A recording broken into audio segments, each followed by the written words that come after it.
Nobody knows why the Targaryens first came to the island of Dragonstone.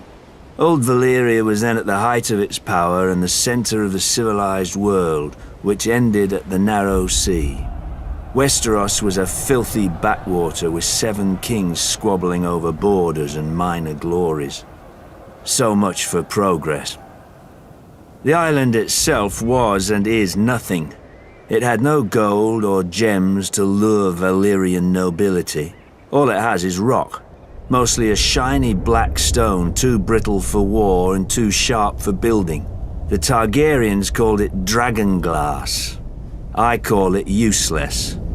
But the Targaryens managed to raise a castle here. Simpletons claim they used ancient Valyrian sorcery, forgetting that the Targaryens brought a small army with them from Essos. There's no magic in strong backs, though admittedly the castle is unlike any in Westeros.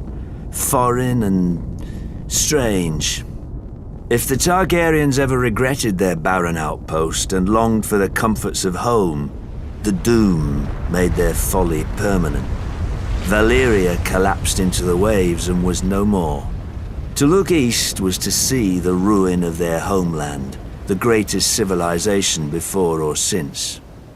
But to look west, as Aegon realized, was to see a fertile land ripe for conquest. Perhaps even a new Valyria. Though good for little else, Dragonstone was the perfect staging point for Aegon's invasion of Westeros. The Blackwater Bay granted easy access to the continent. The lands there were disputed by 3 kingdoms, the Reach, the Iron Islands, and the Stormlands. But their capitals were far enough away that none could mount a force before Aegon got a foothold, even if their kings had been able to stop bickering over whose problem he was. Then it was too late. Aegon had chosen his first camp well, with the bay to the east, the river to the south, and open fields to the north and west. His army would be impossible to take by surprise.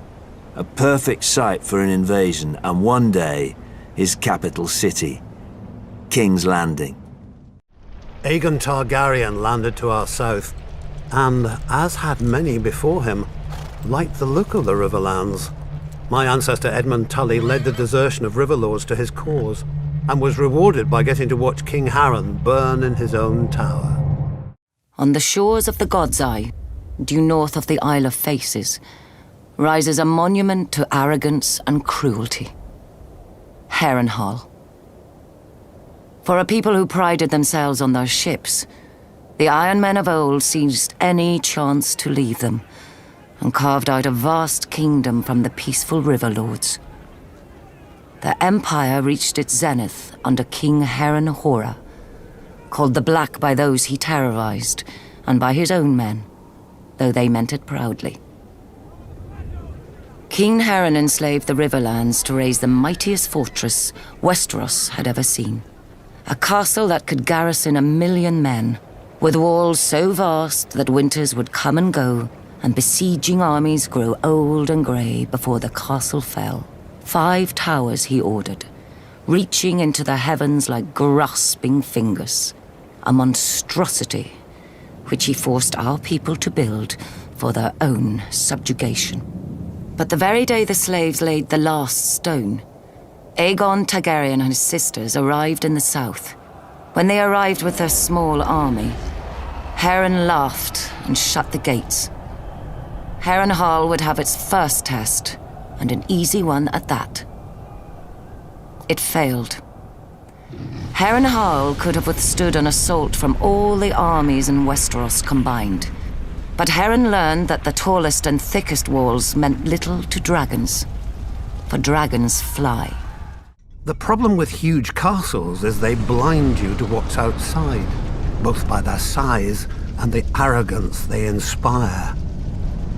Not that the Ironborn ever lacked for that. They take pride in their ignorance of every trapping of civilization, though any baker could have told them that fire turns stone walls into an oven. And so Harren the Black finally lived up to his name, and the Riverlord swept the Ironborn back to the sea. When Aegon the Conqueror came to the Iron Islands, The priest King Lodos claimed his divine father, the Ironborn's drowned god, had shown him krakens pulling Aegon's ships into the deep. No krakens ever arrived, and even if they had, they wouldn't have stopped Aegon and his dragons without wings of their own. Confused, Lodos filled his pockets with stones and walked into the sea to take counsel with his father. Thousands followed him, but apparently the drowned god didn't appreciate a crowd. Their corpses washed upon the Iron Islands for years. When Aegon Targaryen declared that Westeros was now his, King Mern IX allied with King Loren Lannister of the Westerlands. Together, they fought to save Westeros from another foreign barbarian, whose family practices put decent men to shame. But the dragons won, and the Field of Fire claimed Mern and all his sons, grandsons, and brothers. Instead of using the castle for what it was built to do, Harlan Tyrell surrendered it to Aegon without a fight. In exchange, Harlan was given the castle his family had served for thousands of years, with all its attendant lands and lords. For over 1,000 years, the Green Hand's sons and grandsons ruled the Reach as House Gardner. The offshoots of his daughters grew into vast and powerful houses in their own right, except for House Tyrell. We chose instead to serve our Gardner cousins faithfully as stewards, to manage their stronghold of Highgarden and the daily affairs of the Reach. Our words are growing strong. And under our stewardship, the Reach did just that. As did we. Until a blundering king almost cost us everything. Aegon Targaryen had landed in Westeros. King Mern allied us with the Rock to repel the upstart's army. One can only marvel that King Mern did not reconsider when he saw the living dragons against him. Perhaps he should have sought counsel from his trusted stewards before he set out. Then again, perhaps he did. At the Field of Fire, Aegon, and let us not forget, his sisters, burnt the combined armies of the Reach and Rock. King Mern paid for his misjudgment with his life and that of his ancient family. In a day, the Reach had lost its king, its ruling house, and most of its army. Thankfully for everyone, my ancestor, Harlan Tyrell, had better sense. Until the Maesters sorted out the intel among Mern's cousins, Harlan the Steward was acting Lord of Highgarden. To ensure peace and life in the Reach, he would yield the castle to Aegon. The other castles and families would then follow, as they had since the Dawn Age. Aegon had a continent to conquer, and the fertile Reach was too valuable to raise. He accepted Harlan's proposal and welcomed our lands into his kingdom. To show his gratitude, Aegon entitled Harlan to Highgarden, the castle his family had served for 1,000 years, and made House Tyrell his wardens of the south, choosing us over older, greater families in the Reach. Our house thus owed everything to the Targaryens. The Lannisters reigned as kings of the Rock for thousands of years, and worked to make it the envy of the rest of the Seven Kingdoms. Our time as kings ended, however, when Aegon Targaryen, otherwise known as Aegon the Conqueror, arrived in Westeros with his army. The last king of the Rock, King Loren Lannister, joined forces with King Mern Gardner, the king of the Reach. Together, with 60,000 men, they met the Targaryen host in open battle. History tells us that Aegon unleashed all 3 of his dragons, slaughtering 4,000 men at what came to be known as the Field of Fire. King Mern himself was burned alive that day, and House Gardner turned to ash with him. Seeing both the threat and opportunity the Targaryens represented, Loren wisely surrendered and aided Aegon in his further conquest of Westeros. The Lannisters were thus appointed Lords Paramount of the Westerlands and Wardens of the West, titles we hold to this day. While Aegon burned the kings of the Iron Islands, the Rock and the Reach, his fiercest commander and rumoured brother Orys Baratheon set out to subdue the Stormlands. No matter how fierce a warrior he was, no one could have envied his task. Storm's End had seen thousands of years of war and never fallen. But Argilac, the Storm King, chose not to barricade himself behind its walls, and gave Orys the battle he must have hoped for. Orys slew Argilac, and took Argilac's castle, kingdom, daughter, sigil, and house words. House Baratheon became the Lord of the Stormlands. When Aegon and his dragons landed on Westeros, the kings of the Rock and the Reach sent all their men to die to defend their crowns.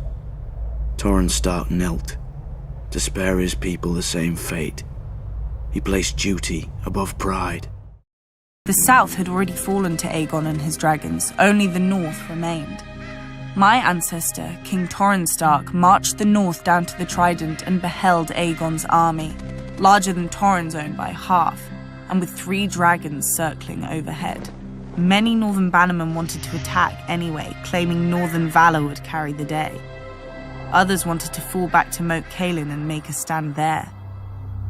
But Torrhen had heard how the armies of the Rock and the Reach had burned on the field of fire, and had seen the fires still glowing beneath the rubble of Harrenhal. He knelt and laid his ancient crown at Aegon's feet, and rose a king no more but Lord of Winterfell and Warden of the North. Some northerners still sneer at my ancestor as the king who knelt, forgetting that because of Torrhen they're alive today to sneer. Their ancestors didn't leave their burned bones at the Trident, and their twisted swords didn't fill Aegon's new throne. No army in the Seven Kingdoms can match the pride and chivalry of the Knights of the Vale. After all, they were the first true knights in Westeros, until the dragons changed the game. When Aegon the Conqueror landed in Westeros, the Queen Regent of the Vale shut the bloody gate against the Targaryens and massed the Knights of the Vale behind it to lock it.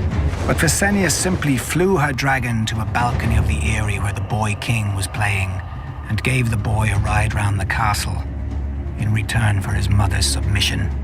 When Aegon the Conqueror landed in Westeros, the High Septon locked himself in a sept for 7 days and 7 nights. Finally, the crone lifted her golden lamp and showed him the path ahead. The High Septon himself would anoint and crown Aegon as Lord of the Seven Kingdoms, and the faith militant rallied behind Aegon in governing his newly united land.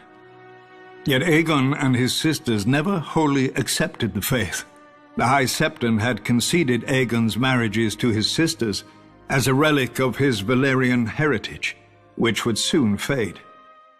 Aegon Targaryen sought to unite Westeros as Nymeria had Dorne. The other 6 kingdoms fell quickly before his dragons and ambition. When his sister wife, Rhaenys, flew her dragon south and demanded our surrender as well, Princess Meria Martell warned, "I will not fight you, nor will I kneel to you. Dorne has no king. Tell your brother that." Rhaenys threatened that the next time the Targaryens would come with fire and blood. Meria replied, "You may burn us, my lady, but you will not bend us, break us, or make us bow. This is Dorne. You are not wanted here. Return at your peril." Rhaenys did, and she died. Her dragon died. All her soldiers died. Eventually, her brother, the Conqueror, conceded that what Nymeria had done, he could not undo. Generations later, another foolish Targaryen invaded Dorne. He died as well. Eventually, we did join the Seven Kingdoms, but when we wanted, and on our terms.